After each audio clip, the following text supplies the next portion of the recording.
श्री गुरु नानक देव जी जब धार्मिक यात्राओं के दौरान पटना शहर पहुंचे तो उन्होंने भविष्यवाणी की कि इस स्थान पर 150 साल बाद 10वें गुरु गोबिंद सिंह जी का जन्म होगा। अपने सेवक की भक्ति से खुश होकर गुरु नानक देव जी ने उसे वर दिया कि हम 10वें रूप में तेरे घर में ही जन्म लेंगे, और आगे चलकर ऐसा ही हुआ। गुरु गोबिंद सिंह जी का जन्म पटना की पवित्र धरती पर हुआ। आज इस वीडियो में हम आपको इस बारे में पूरी जानकारी देंगे। हम आपको ये भी बताएंगे कि कैसे गुरु नानक देव जी ने मिट्टी में अपना अंगूठा रखकर धरती से एक बेशकीमती लाल पत्थर निकाला, और क्यों शहर के सभी जोहरी उस पत्थर को ना खरीद पाए। आखिर ऐसी क्या खास बात थी उस पत्थर में कि सभी के लिए उसे खरीदना नामुमकिन हो गया। इस वीडियो के एंड में हम आपको ये भी बताएंगे कि वो कौन था जिसके सिर पर खुद गुरु नानक देव जी ने अपनी दस्तार बांधी। सो वीडियो को आप पूरा देखें, क्योंकि हमने ऐसी ऐसी बातें बताई हैं जो आपने शायद पहले कभी नहीं सुनी होंगी।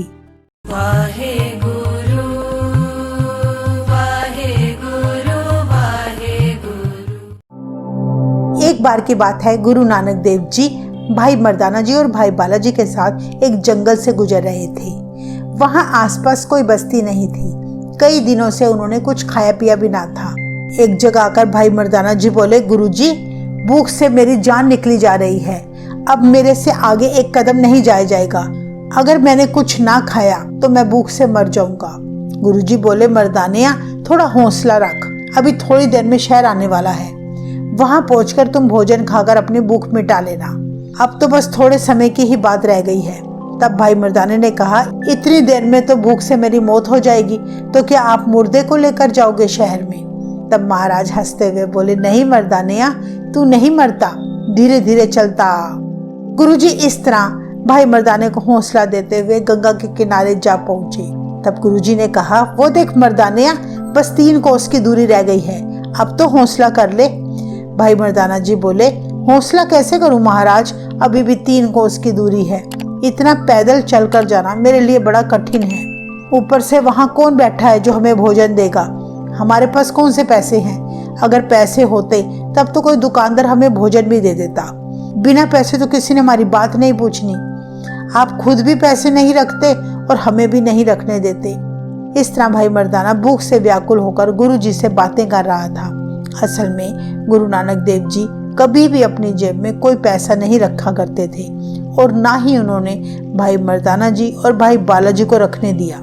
भाई मर्दाना जी बोले, गुरुजी, अगर आज जेब में कोई पैसा होता तो हम उससे भोजन मंगवा कर खाते।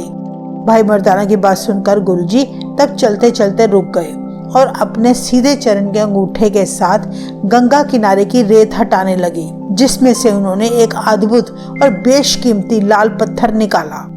मर्दाना को बोले, तुम इस पत्थर को उठाकर अपनी जेब में संभाल लो और शहर जाकर इस पत्थर को बेचकर जो इच्छा हो खा लेना। भाई मर्दाना जी बोले, गुरुजी, ये पत्थर किस काम आएगा? इसके बदले तो किसी ने एक पैसा भी नहीं देना। अगर ये पत्थर लेकर जाऊंगा तो लोग मेरा मजाक बनाएंगे। गुरुजी बोले, तू जब शहर जाएगा तब तुझे इसकी कीमत का पता लगेगा। तू ज्यादा गिनतियां ना कर, अब शहर चला जा। कहते हैं तब गुरुजी उस शहर के बाहर एक रमणीक स्थान पर आकर एक छायादार पेड़ के नीचे विश्राम करने बैठ गए। भाई मर्दाना जी बोले, गुरुजी, जैसा आपका हुक्म हो मैं वैसा ही करूंगा, पर मुझे तो इन हीरे मोती लाल रत्नों की कोई जानकारी ही नहीं है। अब आप बताएं, इस पत्थर के साथ मेरा क्या भला होगा? असल में भाई मर्दाना को बड़ी भूख लगी हुई थी, पर महाराज मर्दाने के साथ मजाक करते हुए बोले, मर्दानिया, तुझे पता भी है इस शहर का क्या नाम है? तब मर्दाने ने कहा, गुरुजी, नाम से क्या लेना, मुझे तो बस 2 प्रसादे खाने हैं। गुरुजी बोले, मर्दानिया, जिस शहर जाएं कम से कम उस शहर का नाम तो पता हो। तब गुरुजी बोले, इस शहर का नाम पाटलिपुत्र है। हम आपको बता दें, आजकल ये शहर पटना साहिब के नाम से प्रसिद्ध है, जहाँ पर 10वें गुरु गोबिंद सिंह जी का जन्म हुआ था। कहते हैं तब भाई मर्दाना जी ने गुरुजी से कहा, यहाँ मेरी भूख से जान निकलने को है और आप मेरे साथ मजाक कर रहे हैं। गुरुजी मुस्कुराकर बोले, अब तू शहर जाकर किसी जोहरी की दुकान पूछकर इस लाल की कीमत का पता कर। गुरुजी की आज्ञा मानकर तब भाई मर्दाना जी एक जोहरी की दुकान पर जा पहुंचे। उसे लाल दिखाकर बोले, इसकी क्या कीमत है? तब जोहरी ने बताया कि इसके बदले 3 तांबे के सिक्के मिलेंगे। भाई मर्दाने ने सोचा कि गुरुजी तो कहते थे ये बेशकीमती है, क्यों ना पहले गुरुजी से पूछा। मर्दाने ने वापस आकर गुरुजी को सारी बात बताते हुए कहा, इस लाल पत्थर के बदले सिर्फ तांबे के 3 सिक्के मिल रहे हैं। गुरुजी बोले, इस शहर में एक सालस राय नाम का जोहरी रहता है, तू उसको जाकर मिल, उससे इसकी कीमत का पता लगा। फिर मर्दाना पूछते पूछते सालस राय जोहरी के घर पहुंच गया।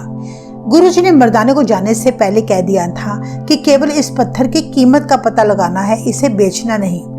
इतिहास में दर्ज है कि सालस राय जोहरी के घर पहुंचकर मर्दाने ने ऊंची आवाज में उसे पुकारा। तब सालस राय के नौकर अदरका ने आकर पूछा, हाँ भाई क्या काम है? भाई मर्दाना जी बोले, मेरे पास सौदा है, मैं इसे बेचना चाहता हूँ। फिर वह नौकर उन्हें सालस राय के पास ले गया। कहा जाता है कि सालस राय जोहरी उस समय हिंदुस्तान के प्रसिद्ध जोहरियों में से एक माना जाता था। जब उसने भाई मर्दाना के हाथों लाल पत्थर देखा तो वह एकटक उस लाल को देखता ही रह गया, क्योंकि उसने ऐसा अद्भुत पत्थर आज तक कभी नहीं देखा था। सालस राय भाई मर्दाना जी के आगे तब श्रद्धा से हाथ जोड़कर खड़ा हो गया। फिर उसने अपने नौकरों से कहा, भाई साहब जो लाल पत्थर लेकर आए हैं उनकी सेवा करो, उन्हें जल पानी छकाओ। मर्दाने को तो पहले से बड़ी भूख लगी हुई थी। इस तरह भोजन छककर फिर उसे बड़ी संतुष्टि हुई।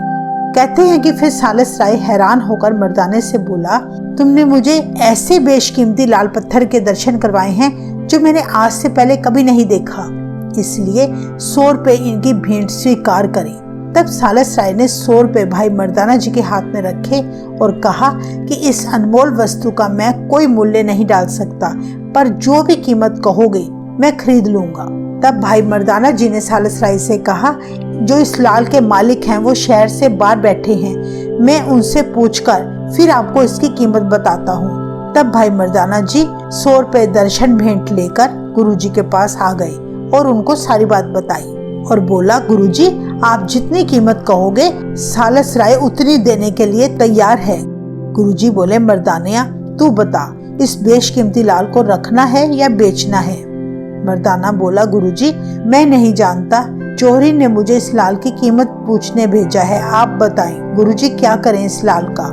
गुरुजी बोले, ये लाल पत्थर कोई ऐसा वैसा पत्थर नहीं है, ये तो निरंकार प्रभु का नाम है। तू बता मर्दानिया, निरंकार के नाम को रखना है या बेच दे? सोच ले, अगर प्रभु को अपने पास रखना है तो फिर गरीबी, भूख, तंगी सब बर्दाश्त करनी पड़ेगी, पर परमात्मा तेरे पास ही रहेगा।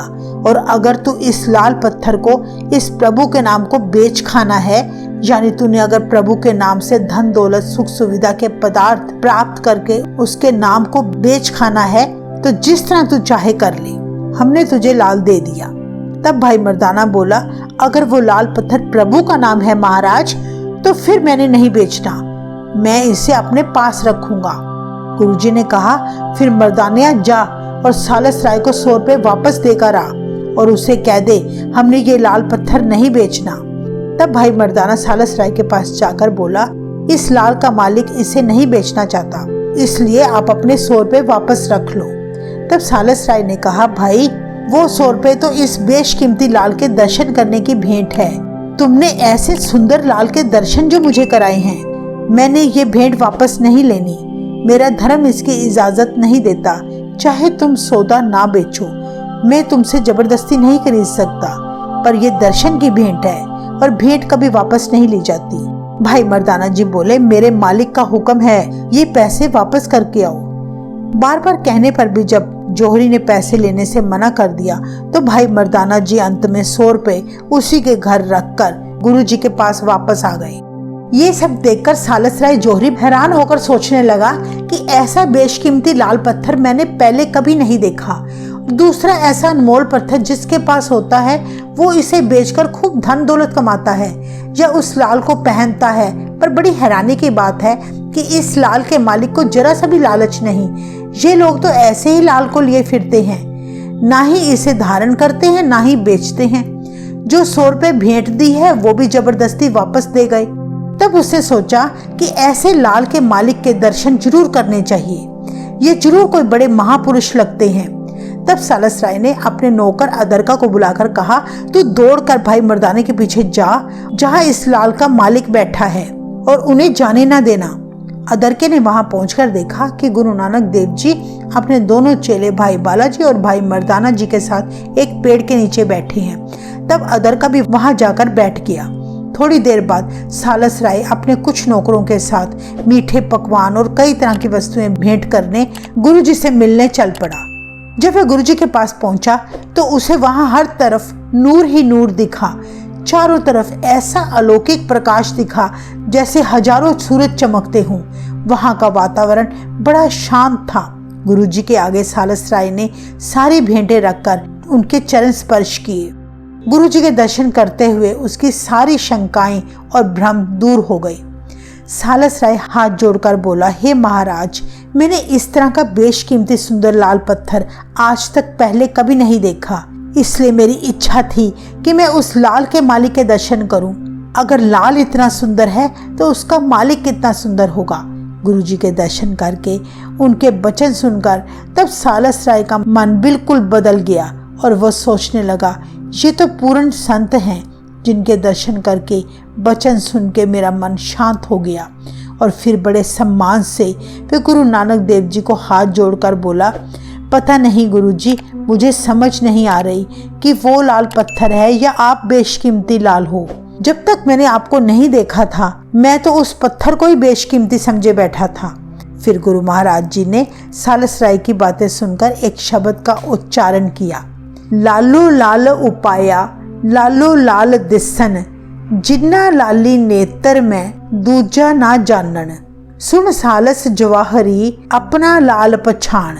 गुरुजी ने सालस राय से कहा, सालस राय, सारे प्राणी ही उस प्रभु के लाल हैं।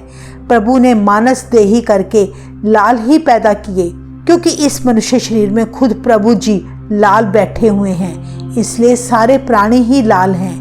वही प्रभु रूपी लाल को देख सकता है जिसके नेत्रों में उस प्रभु के लिए प्यार है, उसे दूसरा कोई दिखता ही नहीं। सुन सालस राय, तेरा नाम जौहरी है, तू तो लाल रत्नों को परखने वाला है, तो फिर अपना लाल पहचान। असली लाल वो है जो अपने अंदर है, पर जो तुझे बाहर लाल दिखते हैं वो कूड़े समान है, झूठ है। बाहरी लाल रतन पहनकर तो मन में अहंकार पैदा होता है। ये लाल हमें आनंद में नहीं रहने देता बल्कि कष्ट देता है।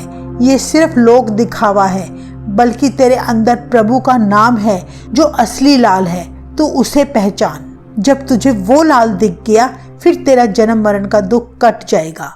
गुरुजी के मुख से ऐसे वचन सुनकर तब सालस राय बड़ा आनंदित हुआ और हैरान होकर गुरुजी से बोला, आपका क्या नाम है? आप किस संप्रदाय के साधु हैं? आपका पहनावा भी अनोखा है। मैंने बड़े बड़े साधु देखे हैं पर आज तक मैंने आपके जैसा कोई नहीं देखा। आप कहाँ रहते हैं? गुरुजी बोले, भाई, हमें लोग नानक निरंकारी कहकर बुलाते हैं, क्योंकि हम सिर्फ एक निरंकार को मानते हैं, उसकी ही दिन रात पूजा करते हैं। हम निरंकार के देश में रहते हैं और एक ओंकार हमारी संप्रदाय है। ये सारी बातें सालस राय और उसका नौकर अदरका बड़े ध्यान से सुन रहे थे।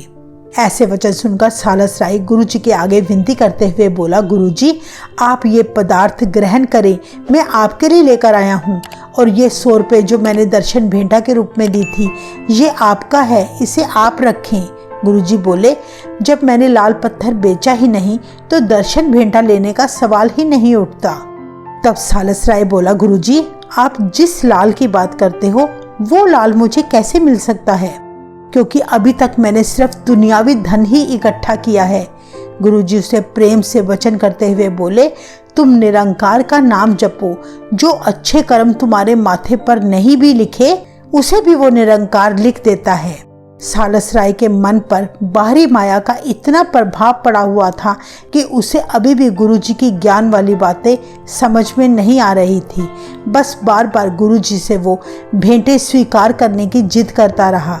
पर दूसरी तरफ वहां बैठा सालस राय का नौकर अदरका गुरुजी के अनमोल वचन सुनकर इतना प्रभावित हुआ कि उसका दिल ही पसीज गया।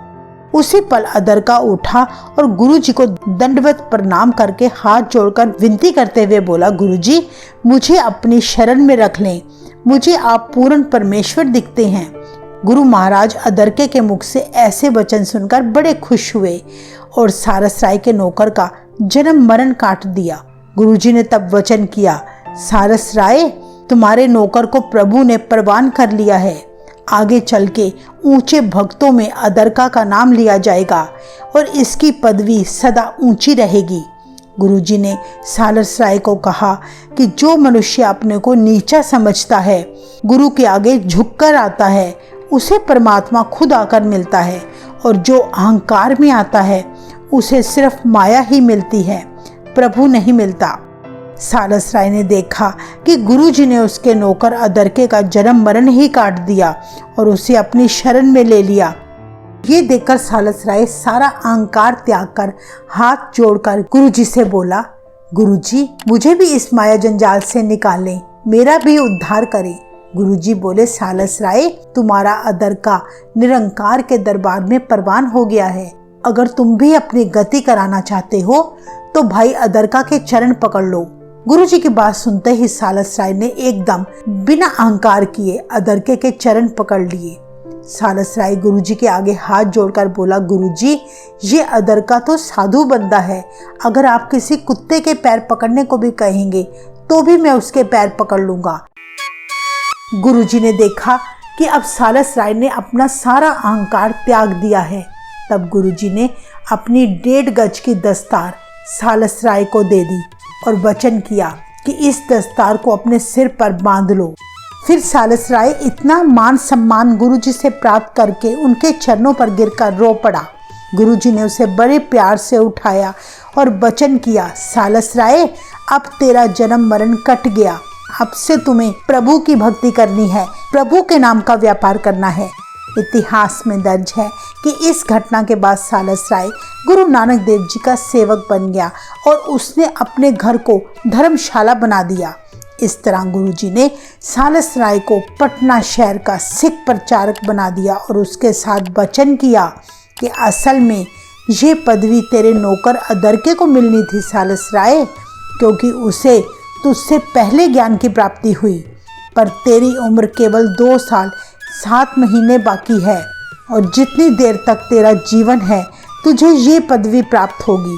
फिर तेरा शरीर छोड़ने के बाद अदरके को ये पदवी प्राप्त होगी।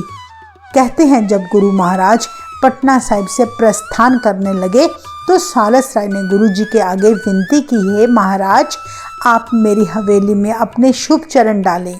तो गुरुजी बोले, सारस राय, अभी तो हम नहीं आ सकते, पर हम अपना 10वां अवतार तेरी हवेली में ही धारण करेंगे। आगे चलकर गुरुजी का ये वचन सत्य सिद्ध हुआ जब गुरु नानक देव जी के 10वें अवतार गुरु गोबिंद सिंह जी ने पटना साहिब में सारस राय की इसी हवेली में जन्म लिया था। सारस राय की हवेली के उसी स्थान पर आज गुरुद्वारा श्री पटना साहिब सुशोभित है। इस तरह गुरु नानक देव जी ने अपने भक्त का मान रखा। जब तक दुनिया कायम है, जोहरी सारस राय का नाम भी सदा याद किया जाता रहेगा। तो ये थी गुरु नानक देव जी की एक अद्भुत साखी। आपको ये वीडियो कैसी लगी? अपने विचार हमारे साथ जरूर शेयर करें। वीडियो पसंद आने पर इसे ज़्यादा से ज़्यादा लाइक और शेयर करें। आप सबको हमारी तरफ से श्री गुरु नानक देव जी के प्रकाश पर्व की बहुत बहुत बधाई हो। वाहेगुरु जी का खालसा, वाहेगुरु जी की फतेह।